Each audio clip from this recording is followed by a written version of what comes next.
Hello and welcome to Teaching English with the British Council Series 2.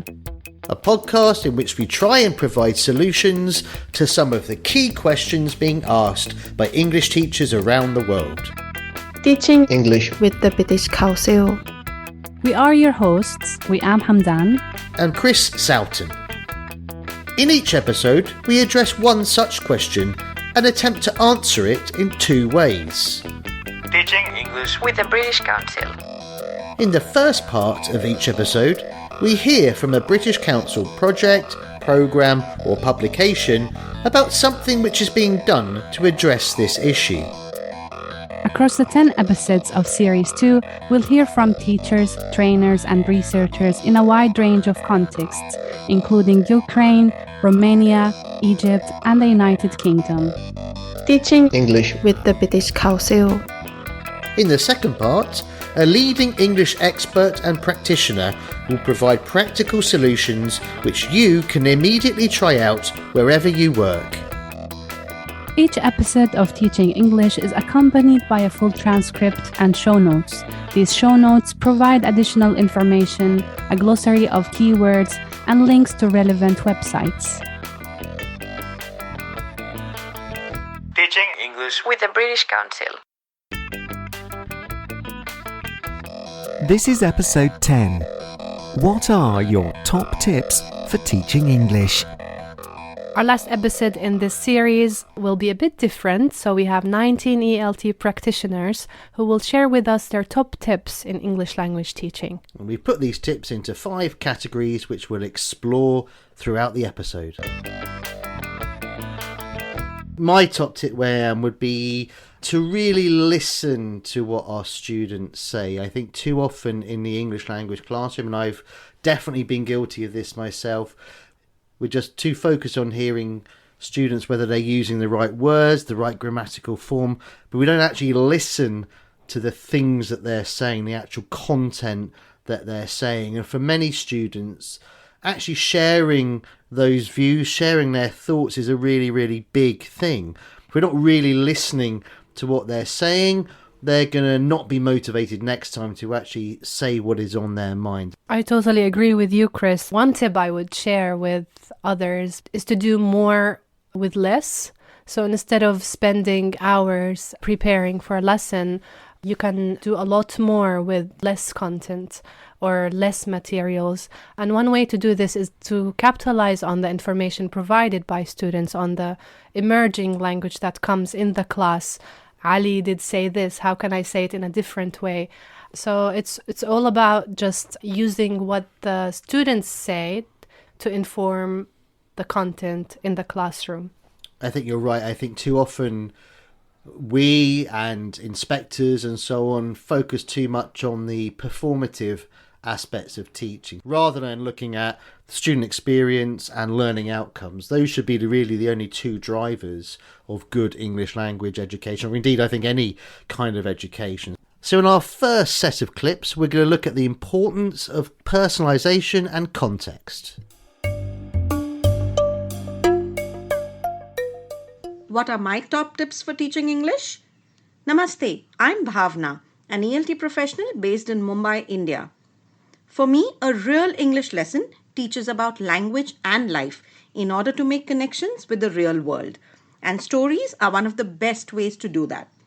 I use stories to teach the 2 S's of language, the skills and the systems, and have now introduced a third S, society, where I look for opportunities to talk about topics like climate action, inclusion, poverty, gender equality, social emotional learning, and much more.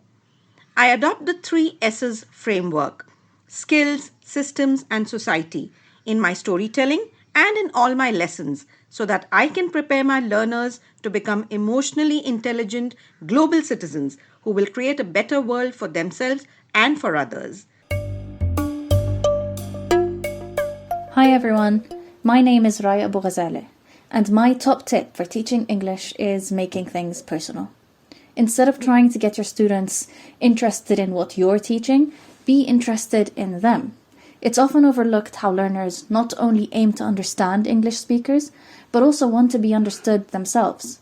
So, Pick relatable material and design lessons based on your students' own interests by using personally relevant examples or questions, instead of distant scenarios related to the target culture and the target experience only.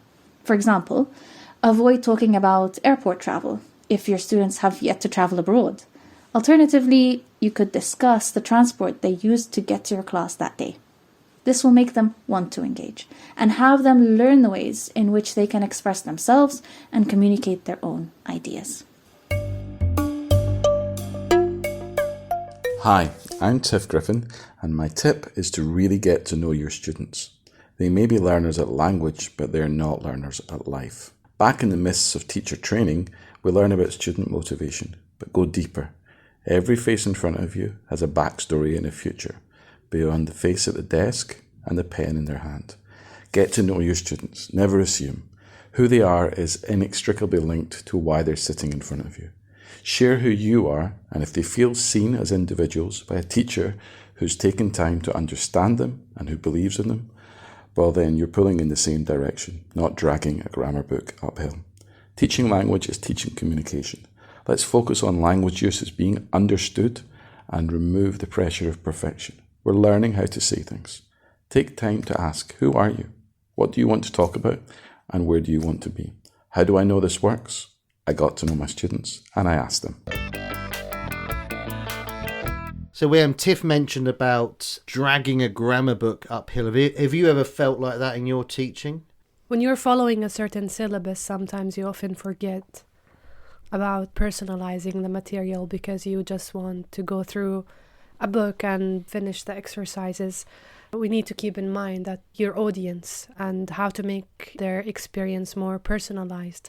It's a conversation almost, isn't it, between the students and teachers about that we can teach the same material that's in the book, but perhaps we can do it in a different way. I think Raya said something similar, didn't she, about airport travel, where I think Raya's based in Palestine, and I think, for a lot of students there, it's simply not possible for them to travel on an aeroplane. So it's about making that relevant to their context.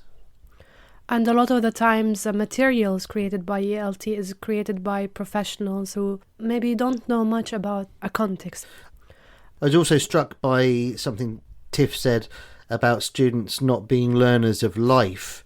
I remember in episode 3, Laura there, she said that beginner learners are not beginner thinkers. And I think, that's a message we heard early on in this series. And I think it's a really important message to be reminded of as we come to the end.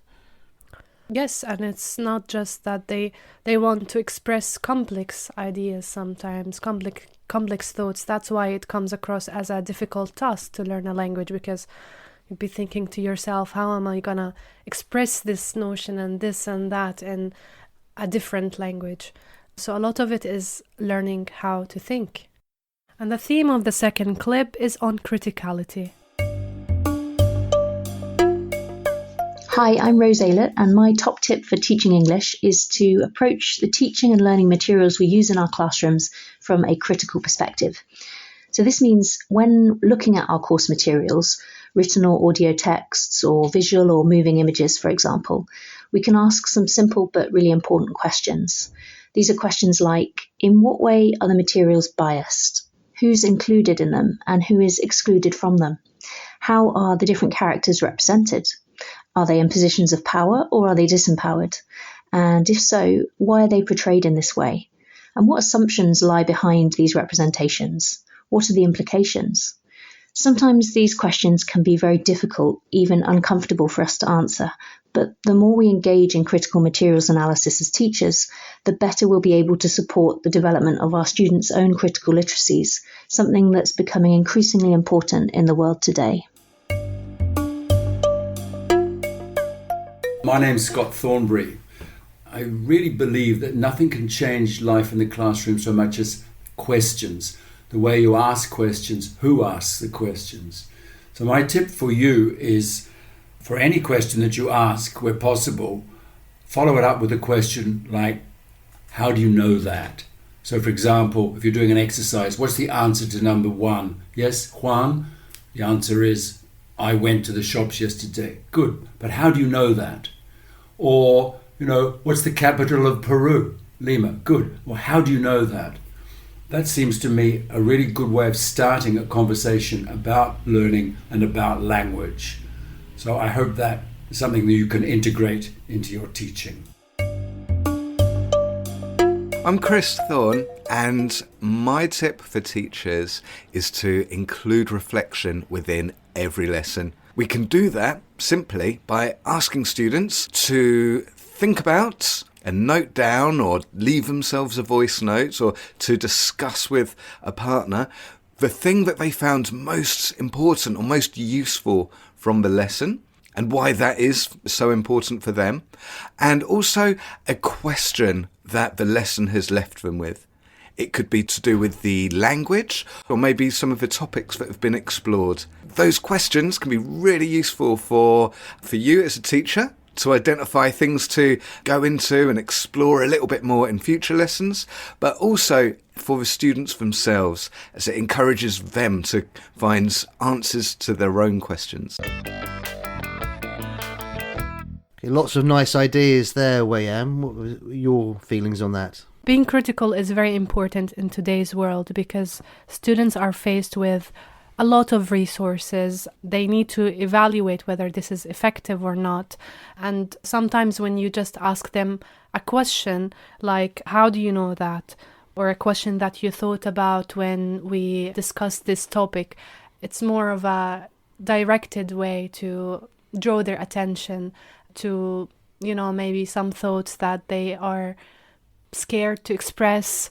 Yeah, and what I really liked about the three contributors here is that they're really looking at critical thinking as something much deeper and more profound and essential to being a learner. I think sometimes critical thinking in textbooks is presented as another skill to learn and to acquire and to demonstrate knowledge of. But I think here the three speakers are really looking at how it can become a fundamental part of your identity as a learner. And in the previous section, we also mentioned that you teach them how to think. So critical thinking is, an important aspect to that, teaching them how to ask questions and also how to answer questions that are raised. And in set 3, we look at humanistic approaches to teaching language. Hello everyone, I'm Daria Artsemiyeva, an English teacher from Ukraine. It is my belief that the most important thing we can do for our students every day is to make them happy. So please find their favorite quiz, song, video, game, whatever, and spend up to 5 minutes playing, watching, singing, doing whatever they would like to do together with you. If you can make at least one student happier, it means that you make a difference. So let's enjoy our superpower because we are great teachers. Hello, my name is Gaina Niculina and I am an English teacher from Romania. I usually use different classroom tips and strategies for my English language learners. First of all, I focus on creating a safe learning environment for my students in order to make them feel safe and supported to express themselves. I always try to connect with my students and find out their needs and their interests too. I plan and create engaging lessons by incorporating the interest of my students into the lessons, or sometimes I incorporate some technology in order to keep them engaged and interested in the subject. I use all the time games, group work, interactive activities in order to practice vocabulary and communication skills. And last but not least, I always try to inject some fun into my classes.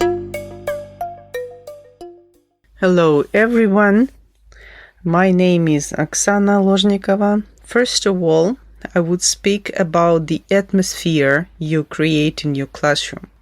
Because your students might not remember something from the materials you teach them, but they would definitely remember how you make them feel. So make sure they feel comfortable, relaxed, and at the same time concentrated on the material. And to organize that, in my humble opinion, we need to be ourselves. A lot of buzzwords, a lot of stigmas around the personality of a teacher.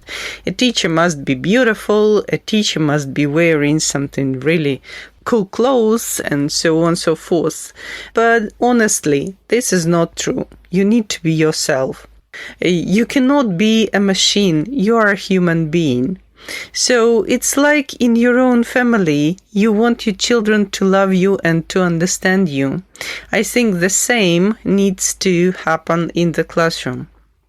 So this is my number one tip. My name is Rania Halabi, and my top tip would be to create a safe learning environment for our learners. A learning environment where students are motivated to learn, where mistakes are considered learning opportunities. I believe learning a foreign language requires students to be risk takers because they are already fluent in their own language, but they need to experiment with a new vocabulary and new structures and even new pronunciation.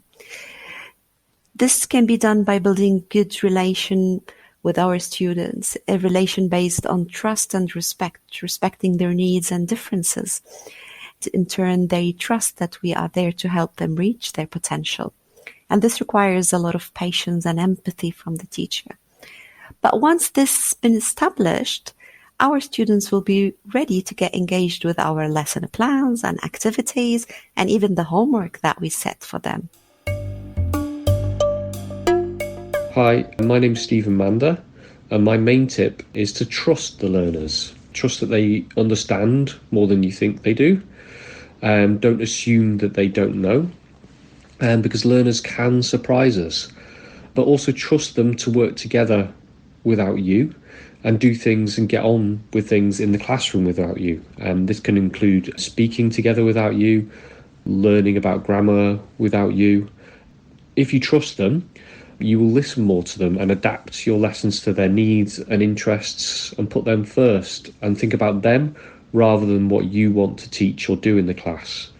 If you trust them as well, learners become more responsible and you can hand more things over to them. They're also more comfortable with taking risks and trying out things that they wouldn't try out normally. Taking into consideration the humanistic side of learning a language, I think is very important. This might be the only space where, let's say, maybe adult students have a space to express themselves. So sometimes we don't have this outlet, and the English language classroom can be a place for you to be yourself and express yourself. And it is our role as educators to adhere to that humanistic side by making students feel safe, by making this experience pleasurable, and by trusting your learners can make a huge difference in the classroom. Yeah, I think that word trust is absolutely crucial in these discussions, really. Without trust, I don't think there can be good language learning, because to speak in a different language is a scary thing. It is an anxiety-provoking thing. And if students don't trust the teacher, other students, they're never going to go beyond safe talk. They're never going to push themselves or extend themselves. They're going to stay within the language that they know. And if they really want to develop, that's not the approach that they need to take. And so that humanistic approach can really help with language learning outcomes as well as experience. And it can start by something very simple, like how do you feel? In clip 4, we look at different forms of social media and how they can be used in language teaching.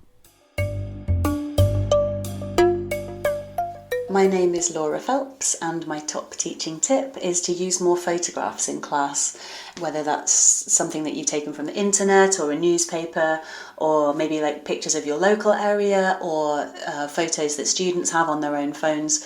they just seem to generate so much authentic discussion, and you kind of get this really rich emergent language that you can deal with.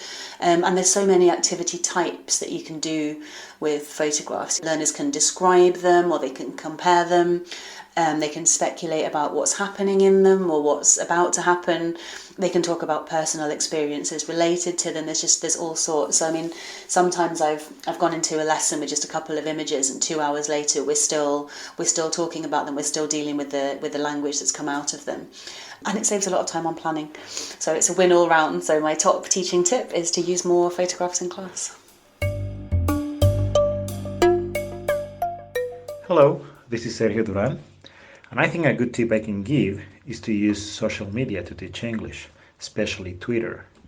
Get 2 or 3 tweets about a certain topic and use them for reading comprehension. There is nothing more authentic than that.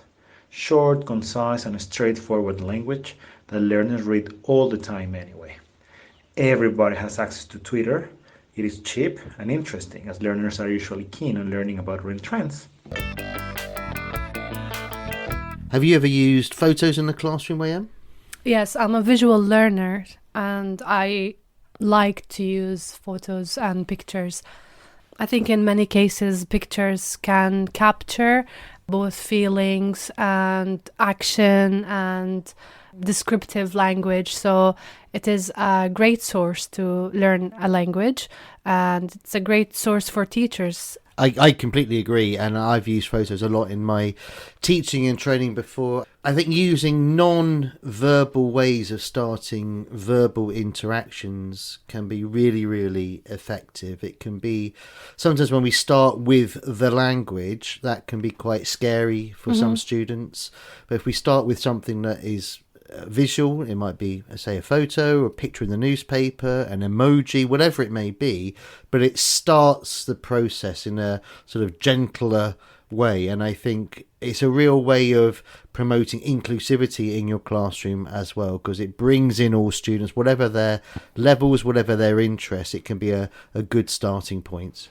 I think pictures are very much relatable. So when you show them a picture, say, how do you feel about this picture? What do you see in this picture? It can be a way to break the ice also and to raise their confidence. I think people often have more confidence in talking about pictures than they do about text. I think text is still seen as such an important part of life, and people sometimes feel reluctant to question text or to criticize text, but they're much more likely to talk openly, I think, about something visual. Yes, social media is also very relatable, Twitter in specific, but also other platforms can be relatable these days. So the tool differs, but towards the same aim. Absolutely, and there's no harm in, for example, homework is often a problem in whatever part of the world we care to look at. And actually saying to students, well, rather than doing this set of closed questions on the present continuous or whatever it may be as homework, it's saying, well, make a TikTok video about the present continuous. Show your understanding in this way. Use a form, a medium that you are comfortable with, that you know more than me about. And this can be a way of showing your understanding of this topic. If it's you don't know about that topic, then I can help you with something I know more about. So it can be quite a good leveler in the classroom as well. Yeah, and Twitter also has a lot of critical content sometimes, people commenting on certain topics. So it's specifically good for adult students and also to spark that conversation around critical issues or sensitive matters. And the last theme of our tips is pedagogy. I'm Alejandra Gomez, and I would like to share with you all a tip when you deliver online sessions, online classes. It's very important to have a very comfortable chair, to be in a nice, well-ventilated and with good light room, so that you can be as comfortable as possible, and also to have a glass of water, because you will need it throughout your lesson. Also, it's important that you have some time to do short breaks, to walk around, not to stay all the time sitting. Hi, my name is Richard Chin, and here is my top tip. Listen very, very carefully to your learners, and don't just listen for the errors. Listen for what they're trying to say, and then from there you can help reformulate what they're trying to say in order to help them say what they want to say in a more effective way. So I think for me, I've watched a lot of teaching over the years, and I've done a lot of teaching myself. I'm more and more convinced that, we've got to focus on meaning in the classroom, because if that's the key function of language, which is communicating thoughts, feelings and beliefs, then that's what we've got to focus on in the classroom. And listening is key. Hello, lovely people. This is Bayan Haddad. So one piece of advice I personally use is word recycling, which means if I see a word I like, I write it down and I visit it at different times, especially before I go to bed. And then over time, this word becomes part of my internal dictionary. Another method I use in learning English is the chunking, which means I study language in context. So if I study groups of words together, really, instead of one single word. For example, I don't only study the word recovery alone. I learn the entire sentence, I wish you a speedy recovery, as one chunk or one piece. And I find that it makes learning English easier for me. Hello, I am Ala Aladini, and I want to share you this tip regarding inclusive education. So, to be fair in your teaching is to give every learner what he or she needs and what learning suits him or her, and to use appropriate assessment tools. And we should know that not all students need to learn in the same way, and not all students need to achieve the same things, but all students need to be supported to achieve according to the fullest potential. So we can use different tools of assessment in the classroom. So again, some nice ideas there, Wayam, a range of different pedagogical approaches that we can use to make our teaching effective. Any there that stood out for you? I think the word cycling one, learning language as a chunk, this is how I tend to learn another language. And by repeating that multiple times, or sometimes I had my students repeat that, or what we call it drilling, it provides a chance to learn connected speech, for example. Also inclusivity in assessment, that is a very good tip, because we often teach to assess, unfortunately. Yeah, what I thought was also interesting with all of these four approaches is it's very much focusing on the kind of language, the kind of approach that supports students in using the language in real life situations, in meaningful context. So not just learning English in order to pass an exam, in order to get to the next stage. We're actually seeing how English can be used as a way of engaging with the world around, rather than just as getting a particular score on a test. Yeah. And that brings us to the end of Series 2 of Teaching English with the British Council. Our thanks to all our many, many contributors across the 10 episodes of this series. We're very grateful for your time, knowledge and expertise that you shared. And also many thanks to the British Council for the continued support in promoting good language teaching with teachers worldwide. Wayam, this is your first experience of running a podcast. How's it been? It's been a pleasant experience with you, Chris. Oh, thank you. I've been wanting since so long to engage in such a conversation. And I think any teacher, or maybe a group of teachers in their schools and their place of work, can engage in similar conversations. So it's not just me and you having a conversation. It could be anyone. Yeah. Exactly. I think it's about promoting dialogue, sharing ideas, listening to other people, but then very importantly doing things with that knowledge, not just keeping that in our head. I think too much training, too much knowledge just sometimes sits in our brains and we don't do anything with it. So what we very much hope that you have taken away from this podcast is a few ideas to try out in your classrooms, wherever they may be in the world. And you definitely got me thinking about lots of points and lots of issues around ELT. Teachers can always do that in their, work and with other colleagues. It makes their profession more enjoyable and it makes their classes more interesting for sure. Exactly. With that, I will say farewell, Wayam, and good luck with your future studies. Thank you, Chris. That's it. Thank you for listening to Teaching English with the British Council. I've been Chris Soughton. And Wayam Hamdan. Goodbye. Goodbye. Teaching English with the British Council Series 2 is hosted by Wayam Hamdan and Chris Soughton. The producer is Elizabeth Dyer. Executive producer, Chris Dyer. Sausan Abu Kara is the Arabic language consultant. I feel very pleased that Oksana said that it doesn't matter what clothes you wear as a teacher. That's very encouraging to me, Wayam. What do you normally wear, Chris? I mean, I think you can see what I'm wearing today, and I'm not sure I would get an A grade for the clothes I'm wearing at the moment. Thank God it's audio. Yeah. I feel bad for you. You're gonna listen to this again. Before we go, we'd like to draw your attention to our listener feedback survey. Tell us what you think of the podcast, any improvements we could make, or any topics or themes of teaching English that you would like us to include in future episodes.